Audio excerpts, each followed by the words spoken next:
아니, 이게 이렇게 좋나? 어. 이렇게 뚜껑 달린 게 김치 보관도 더 잘 되고 완전 좋아. 아이고야, 오늘부터 우장창 김치만 담겠네. 아유 당연하지. 안 그래도 오늘 깍두기 담그려고 장 봐왔어요. 그래, 김치 냉장고 노래를 불렀으니까 원풀이 다 해라. 어?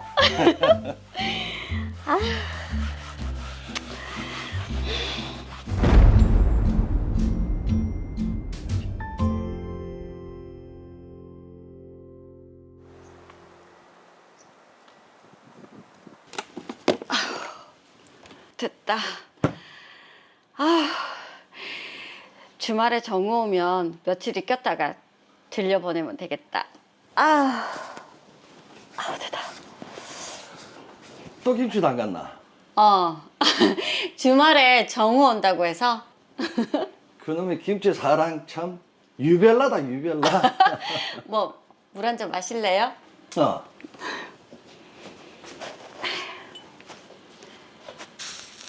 여기. 이게 뭔 소리고? 왜 무슨 소리 났어? 못 들었나? 아니, 김치 냉장고에서 나는 소리 같은데. 확인 한번 해봐봐. 잠깐만.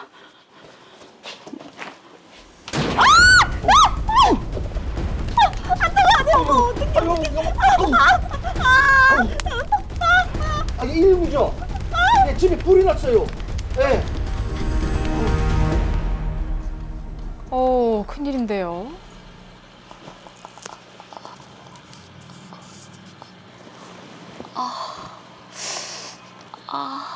많이 아프나? 아직 진불도 많이 나고. 근데 이거 흉터 생기면 어떡하지? 마사지 하는 사람이 이런 흉터가 있으면 사람들이 안 좋아할 건데. 어떡해? 에이, 뭘 그래? 아유, 당신 또 모르는 소리 한다. 마사지샵 가면 그 마사지사 피부부터 보는 게 바로 고객들이야. 마사지 해주는 사람 피부가 좋아야 나도 저렇게 될 수 있겠구나 하고 믿음이 생긴다고. 괜찮아지겠지? 아유, 그놈의 김치 냉장고가 문제다, 문제.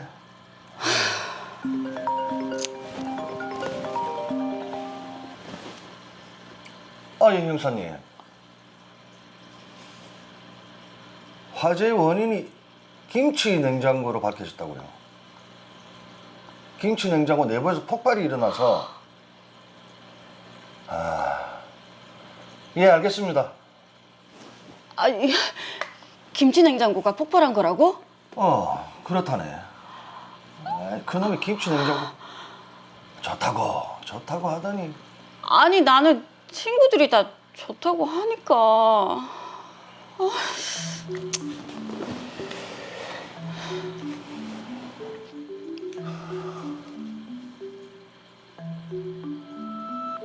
예, 그 로이어전자죠.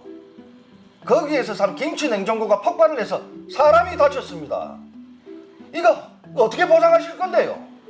저희는 국가수 조사 결과를 바탕으로 로이어전자에 손해배상을 요청했습니다. 그리고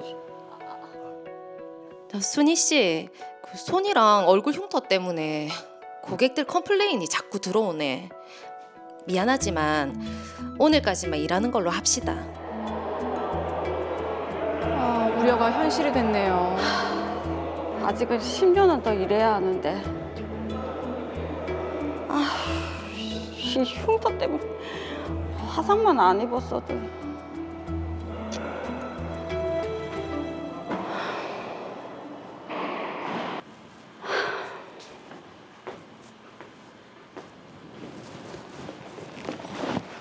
아니, 당신 왜 그렇게 빨리 왔노? 나 가게에서 잘렸어. 잘렸다고? 아니, 왜?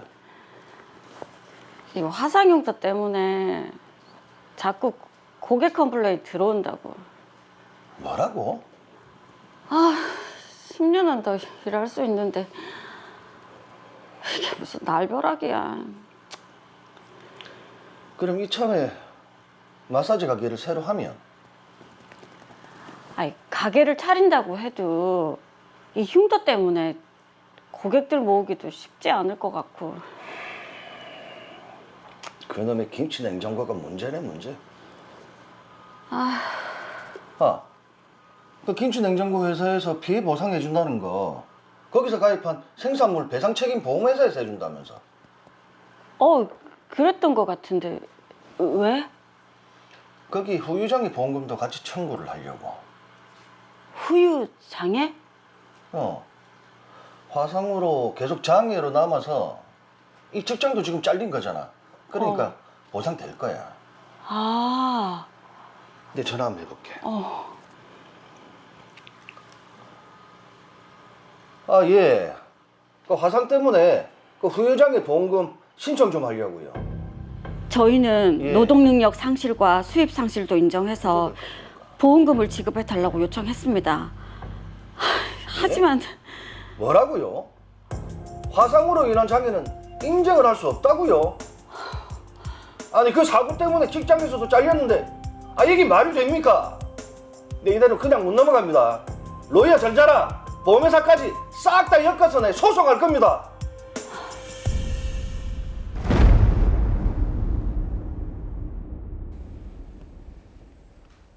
네, 정말 황당한 사고입니다. 사실 김치 냉장고가 폭발할 것이라고는 정말 예상을 못 하셨을 것 같은데요. 그렇죠. 자, 한세영 변호사님, 우선에 이제 이런 사고가 발생했을 때 지금 손해배상 청구는 당연히 이제 제조회사에 해야 되는 게 맞는 거죠? 네, 당연합니다. 만든 물건에 문제가 생겨서 불이 났으니 당연히 물건을 만든 사람이 책임을 져야겠죠. 이것을 제조물 책임이라고 하는데요. 제조물 책임법에 따르면 제조업자는 제조물의 결함으로 생명, 신체 또는 재산에 손해를 입은 자에게 그 손해를 배상해야 합니다. 네. 만약 제조업자가 결함을 알고도 조치를 취하지 않아서 사고가 발생한 경우라면 손해액의 3배까지 배상 책임을 질 수 있습니다. 자, 그러면 손해가 발생한 것이 이제 확인이 되면 제조업자가 다 손해배상을 할 수 있습니까? 네, 일반적인 경우에 손해배상을 받으려면 상대방 탓으로 손해가 발생했다는 사실, 그러니까 상대방의 행위와 손해 발생 사이에 상당한 인과관계가 있음을 손해배상을 청구하는 자가 증명을 해야 합니다. 와, 이게 손해배상을 청구하는 자가 입증을 해야 된다는 말인 것 같은데, 이게 소비자가 그 전자제품의 과학적인, 기술적인 이런 걸 다 알 수가 없는 상황인데, 그렇죠. 이게 합리적으로 입증을 할 수 있는 그런 방법이 좀 힘들 것 같은데, 이게 그럼 많이 불리할 것 같은데 괜찮습니까, 이게? 네, 사무장님이 지적하신 대로 전자제품은 고도의 기술이 집약돼서 대량으로 생산되는 제품입니다. 제품의 생산 과정은 전문가인 제조업자만 알 수 있기 때문에 그 제품에 어떠한 결함이 존재했는지, 그 결함으로 인해서 손해가 발생한 것인지 여부를 일반 소비자가 밝히기는 사실상 어렵습니다. 그렇죠. 네, 그러니까 일반 소비자는 제품의 결함이 존재하고 그 결함과 손해의 발생 사이에 인과관계가 있다는 것을 과학적, 기술적으로 입증하기가 사실상 불가능한 것이죠. 자, 그렇게 입증하기가 사실상 불가능하다면 손해배상 청구하기가 어렵겠네요. 네, 그렇지는 않습니다. 방금 말씀드린 이유들 때문에 제조물 책임법은 특정한 조건을 만족하면 제조물의 결함이 존재하는 것으로 추정하도록 규정하고 있습니다. 말씀하신 그 특정한 조건이 굉장히 중요할 것 같은데 이게 어떤 경우입니까? 네, 이 조건은 피해자가 해당 제조물을 정상적으로 사용하던 중에 손해가 발생했다는 사실, 이 손해가 제조업자의 실질적인 지배 영역에 속한 원인으로부터 초래되었다는 사실, 그리고 손해가 해당 제조물의 결함 없이는 통상적으로 발생하지 않는다는 사실을 증명하면 됩니다. 네.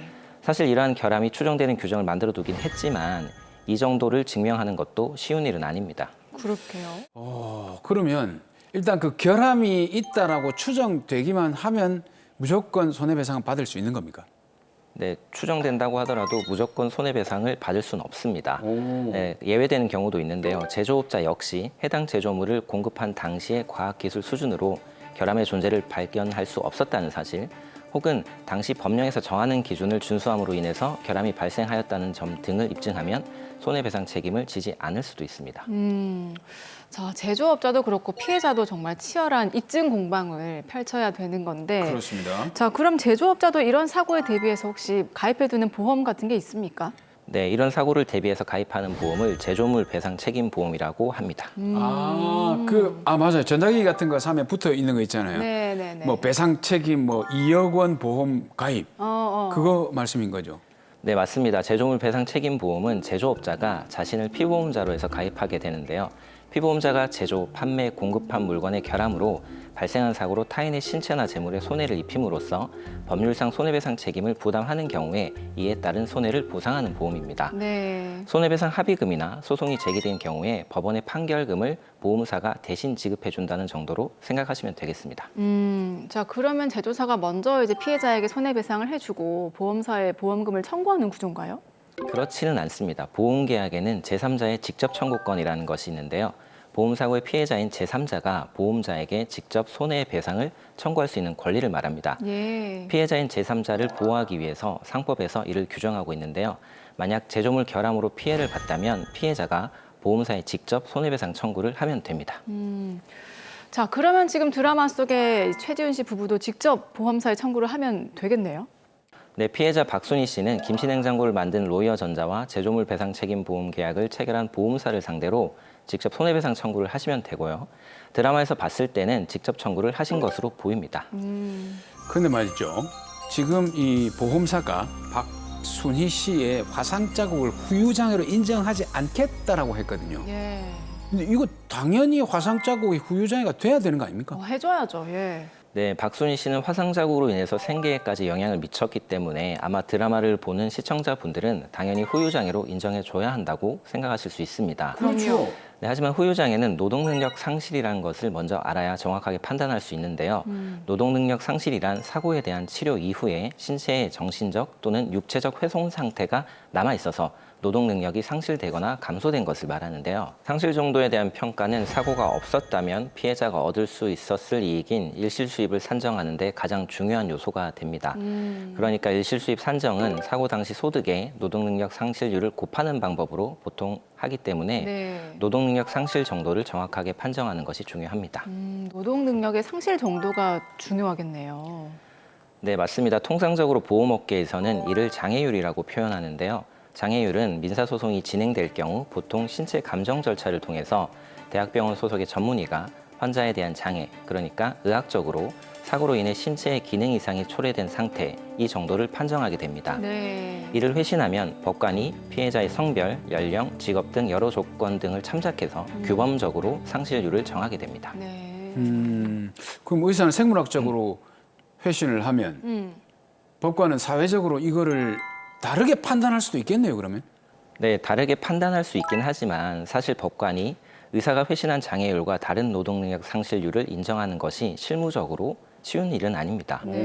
오히려 의사가 회신한 장애율을 그대로 따르는 것이 보통입니다.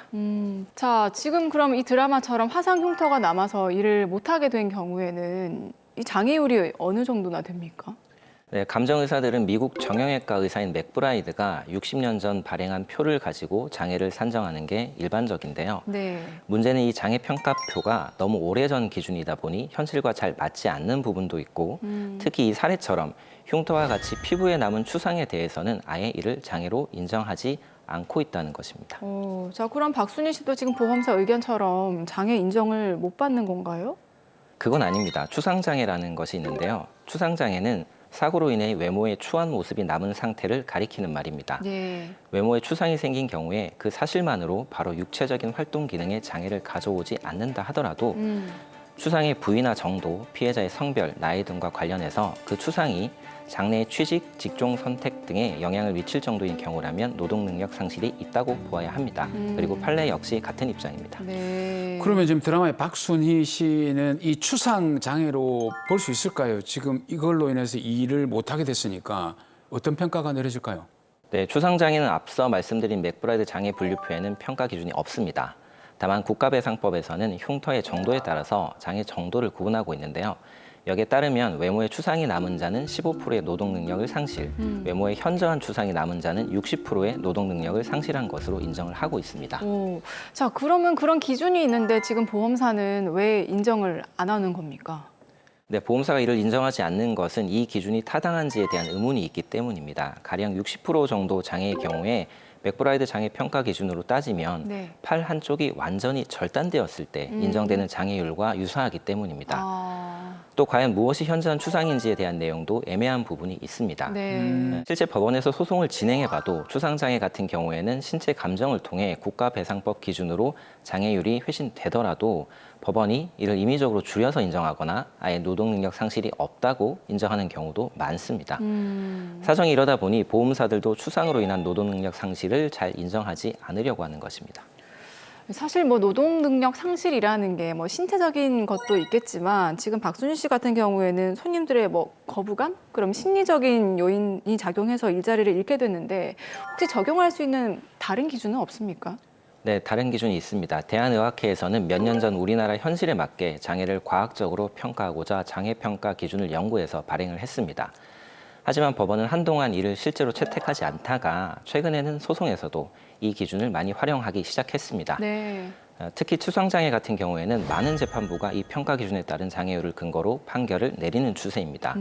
이런 기준은 지난해 대법원에서 대한의학회 장애평가 기준이 다른 평가 기준보다 합리적인 기준이 될 수 있다고 판단한 이후에 더 가속화되고 있습니다. 야, 그러면 이 박순희 씨는 어떻습니까? 소송만 하면 되겠습니까? 네, 보험사가 추상장애를 전혀 인정하고 있지 않기 때문에 이로 인한 노동능력 상실을 인정받아 일실소득을 배상받기 위해서는 소송을 제기할 수밖에 없습니다. 네. 제가 박순희 씨의 흉터 사진을 보았는데요.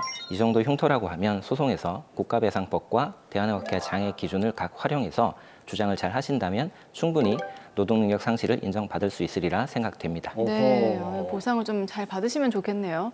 자, 박순희 씨께 마지막으로도 한 말씀 덧붙여 주시죠. 네, 박순희 씨 생각지도 못한 사고로 평생 얼굴과 온몸에 흉터까지 안고 살게 되어서 너무 안타깝습니다. 그러나 억울해만 한다고 해서 적절한 보상을 받을 수 있는 것은 절대 아닙니다. 오늘 말씀드린 내용을 기억하시고 보험사를 상대로 손해배상 청구를 하셔서 적절한 배상을 받으시면 좋겠습니다.